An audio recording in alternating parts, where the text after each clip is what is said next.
C'est quoi ça? Il y a un animal derrière nous. Il a un grand bec, il va nous attaquer. Oh là là, mais vite, partons, dépêchons-nous. Je suis Bruno, j'interviens ici dans le cadre des explorations du théâtre d'ombre et de l'ombre et de la lumière. Alors, cette expérience sur une semaine, elle me semble intéressante parce que, au-delà de ce que peuvent penser elles-mêmes les étudiantes et eux-mêmes les étudiants, c'est pour apporter un espace de recherche de soi à soi, de soi à l'autre et de soi au groupe, par l'intermédiaire de la lumière et de l'ombre. La lumière, c'est-à-dire, on prend un temps, plusieurs temps chaque jour, pour explorer ce que c'est que la lumière dans un lieu, dans une salle, sur une table, au sol, au plafond. La lumière avec une lampe, 2 lampes, 3 lampes. La lumière avec des couleurs, des gélatines, changement de couleur. Et on laisse reposer. Qu'est-ce que ça donne comme impression? Quel effet que ça fait? Les étudiantes sur ce parcours ont fabriqué des figurines. Ces figurines sont là avec d'autres figurines et des décors pour raconter des histoires. Donc pendant tout ce temps, le programme finalement il permet d'avancer vers une histoire vers laquelle je leur demande de construire un scénario qu'ils vont mettre en forme pour un castelet, pour jouer derrière le tissu. Mais au-delà de cette finalité qui est un vrai petit théâtre d'ombre, c'est la recherche, c'est d'être en recherche. C'est-à-dire de tâtonner, d'explorer, de se mettre dans une zone d'expérience.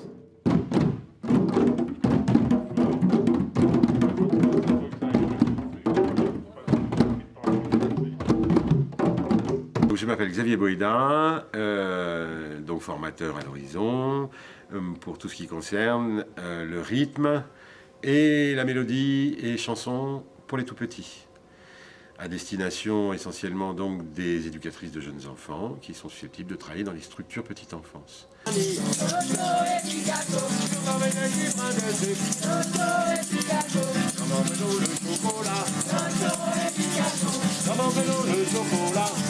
L'intérêt de cette formation pour elles, pour pouvoir leur donner vraiment tous les éléments qui vont leur permettre, sans se lasser, puisque moi ce que je vois c'est de la lassitude, c'est-à-dire au clair de la lune on le chante qu'une fois et puis on ne sait plus comment la chanter autrement.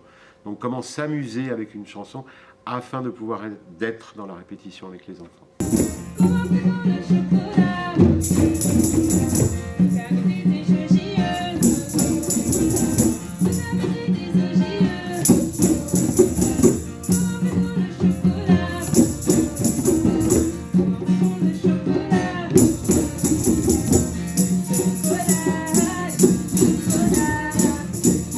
Il n'y a pas de raison que le rouge soit que assimilé à la colère. Donc le bouquin dans la crèche qui dit que le rouge c'est la colère, vous le jetez. Donc je me nomme Isabelle, je suis animatrice professionnelle de formation. J'ai fait aussi plus tard un diplôme d'art thérapeute par la couleur. J'ai eu la possibilité de créer un module de médiation éducative et artistique. Mon objectif c'est que les stagiaires rencontrent la couleur qui vit entre l'ombre et la lumière, la couleur qui est une loi du vivant. Et donc de travailler, lorsqu'on fait les lanternes, on travaille le côté translucide, lorsqu'on travaille les étoiles aussi. Donc tout ça, ce sont des choses liées à la couleur. Par rapport au travail de jeunes enfants, c'est un travail d'ambiance. Ce ne sont pas les jeunes enfants qui vont fabriquer ça, mais on va les fabriquer pour eux. Et puis, donc je fais tout un travail d'aquarelle sur papier mouillé. Un travail qui permet de rencontrer la couleur dans son essence, dans sa nature. Monseigneur, vous avez fait tomber votre loi. Ah mais non, mais c'est parce que je dois la faire passer. Ah d'accord. Ok, ça marche. Madame, vous avez fait tomber votre lion. Oh, mon lion, mince alors. Non mais c'est parce que je vais monter dessus pour aller à l'école. Ok. Madame, vous avez fait tomber votre forêt. Ah mais c'est normal, j'essaie de la replanter un peu. Alors bonjour, je m'appelle Ophélie, je suis en voie directe. Bonjour, je m'appelle Léna, je suis en voie directe également. Alors, nous avons fait comme médiation le théâtre. Moi personnellement c'est pour enlever ma timidité. Comme j'adore jouer la comédie et que j'avais déjà fait du théâtre avant, cette activité est faite pour moi. Pour ma part, j'ai pu prendre un petit peu plus confiance en moi. On a partagé beaucoup de connaissances avec les étudiants et le professeur, ce qui nous a permis d'avoir plein d'outils pour nos activités dans notre future carrière.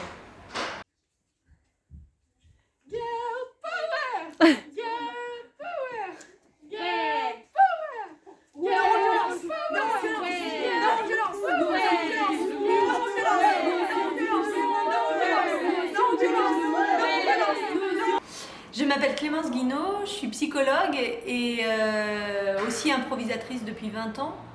Donc j'anime à la semaine créativité une semaine autour du théâtre et de l'improvisation, surtout de l'improvisation, pour apporter aux étudiants d'abord de pouvoir jouer, surtout, de s'amuser, prendre confiance en elles, pouvoir s'exprimer devant d'autres et faire travailler l'imagination et la créativité.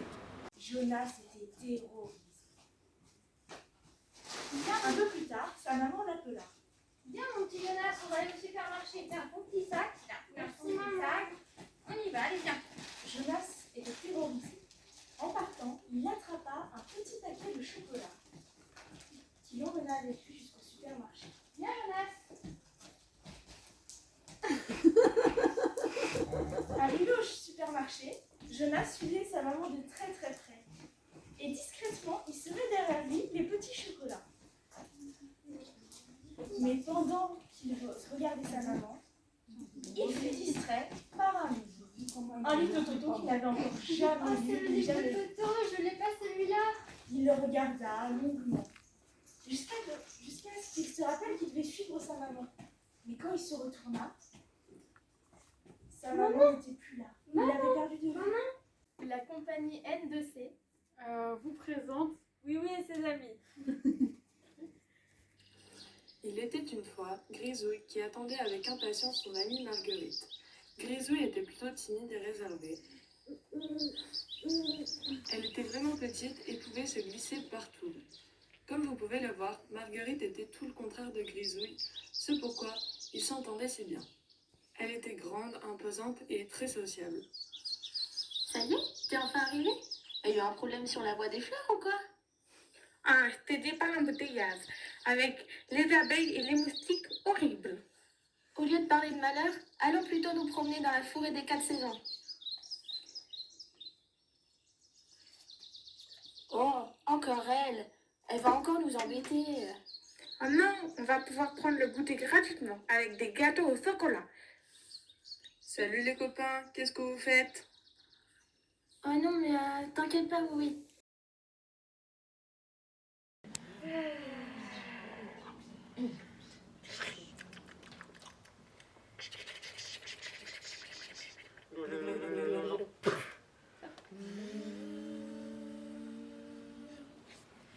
Zip, zip, zip. Boum. Aïe. Donc moi je suis Laetitia Père et je propose des ateliers d'histoire à doigts. Donc à la fois apprendre des histoires à doigts et des comptines à gestes. Donc il y a toute une partie de transmission pour pouvoir se constituer un répertoire, pour avoir plein d'histoires à partager avec les enfants, avec les tout petits. Et en même temps toute une partie d'exploration, de création avec des exercices d'écriture collective. Et des jeux d'expression, de confiance en soi, d'écoute. Donc du coup l'idée voilà, dans tout ça c'est de travailler sur sa spontanéité, sur sa créativité et de pouvoir voilà, par la suite travailler en équipe au sein de structures pour proposer toute cette diversité, voilà, donc toute cette approche du monde des mots et de l'imaginaire au tout petit. J'ai 2 mains. Elle regarde le ciel. Elle regarde la terre, elles se croisent, elles se décroisent, elles se regardent, elles se font un câlin, tic, tac, les histoires vont commencer. Cette semaine, j'ai choisi contes et histoires à doigts parce qu'en fait, j'adore leur raconter des histoires tous les jours, que ce soit des livres audio ou des livres avec lesquels on fait des gestes. Et je trouve que maintenant qu'on a le masque, c'est très important de pouvoir s'exprimer avec des gestes. Là, je vais rajouter des moustaches. Vous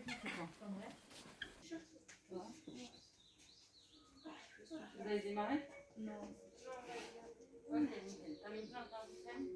Nickel. Tu regardes. Ferme-moi la poche. Je vois les passer.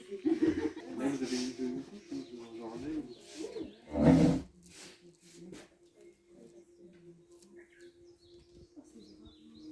Bonjour, Pascal Véron. Ça fait 25 ans que je fais des ateliers d'art plastique dans le social, en CHU, CHRS et centre maternel.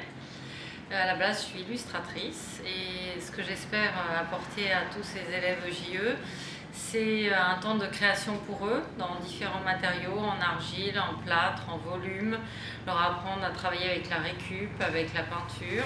Voilà, expérimenter pour eux pour les emmener vers des ateliers pour les enfants. Voilà.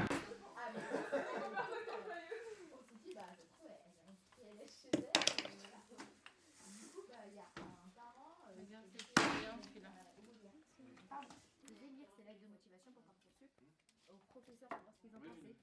Elle lui a tendu la feuille.